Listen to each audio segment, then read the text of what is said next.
MGNREG scheme மூலமாக தமிழ்நாட்டின் ஊரகப் பகுதிகளில் உள்ள சாலைகளின் இருமருங்கிலும் மற்றும் ஊராட்சிக்கு சொந்தமான இடங்களிலும் அதிக அளவில் மரக்கன்றுகள் நடப்பட்டு பராமரிக்கப்பட்டு வருகின்றன.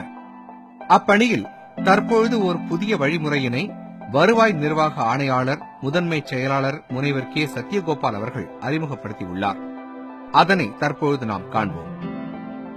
நடைமுறையில் உள்ளவாறு மரக்கன்றை நடுவதற்காக 2 அடிக்கு 2 அடி அளவில் குழி தோண்டிக் கொள்ள வேண்டும்.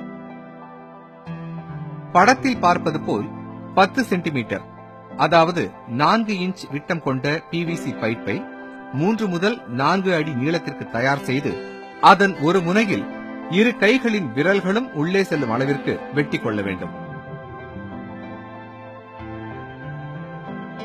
முதலில் அந்த PVC பைப்பை படத்தில் காண்பது போல் வெட்டப்பட்ட குழியின் ஒரு மூலையில் நிற்க வைக்க வேண்டும். அதன் பின்னர் ஒரு மரக்கன்றுக்கு தேவைப்படும் எருவுடன் மணலை கலக்க வேண்டும். கலந்த பின்னர் அக்கலவையை வெட்டப்பட்ட குழியின் 4 1 பங்கு அளவிற்கு கொட்டி பரத்த வேண்டும். பின் மரக்கன்றினை வைக்க வேண்டும். அதன் பின்னர் தோண்டப்பட்ட இடத்திலுள்ள மண்ணை கொண்டு குழியை நிரப்ப வேண்டும். தற்பொழுது நிறுத்தி வைக்கப்பட்ட PVC பைப்பின் உள்ளே சுமார் 1/4 பங்கு அளவிற்கு எருவை போட வேண்டும். அதன் பின்னர் மணலை போட்டு நிரப்ப வேண்டும்.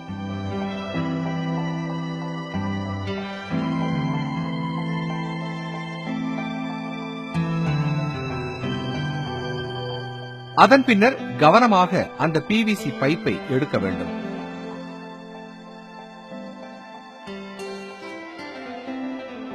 இதைப்போன்று 4 இன்ச் விட்டம் கொண்ட பைப்புக்கு பதிலாக 2 இன்ச் விட்டம் கொண்ட 4 PVC பைப்புகளை பயன்படுத்தியும் படத்தில் காண்பது போல் நடைமுறைப்படுத்தலாம். பின் மரக்கன்றினை சுற்றிலும் தண்ணீர் ஊற்ற வேண்டும். குழிக்குள் ஊற்றப்பட்ட தண்ணீரானது மணல் துளை வழியாக மரக்கன்றின் அடிவேர் மட்டத்திற்கு சென்று விடுவதால் எப்பொழுதுமே வேர் பகுதிகள் ஈரப்பதமாக இருப்பதால் நடப்பட்ட மரக்கன்றானது காய்ந்து போக வாய்ப்பில்லாமல் நன்கு வளரத் தொடங்கிவிடும். இந்த புதிய வழிமுறையின் மூலம் மரக்கன்றுக்கு கோடை காலங்களில் தேவைப்படும் தண்ணீர் விடும் கால அளவினை நீட்டித்துக் கொள்ளலாம். மேலும் விவசாய பெருமக்கள் தங்களது விவசாய நிலங்களில் தோட்டப்பயிர் போட ட்ரிப் இரிகேஷன் மூலம் விவசாயம் செய்து வருகின்றனர். ட்ரிப் இரிகேஷன் பைப்புகள் நிலத்தில் இருப்பதால் விவசாயிகளால் அச்சமயத்தில் ஊடுபயிரை விளைவிக்க முடியாது. ஆனால் இப்புதிய வழிமுறையின் மூலம் விவசாய நிலங்களில் ஊடுபயிரையும் விளைவிக்கலாம்.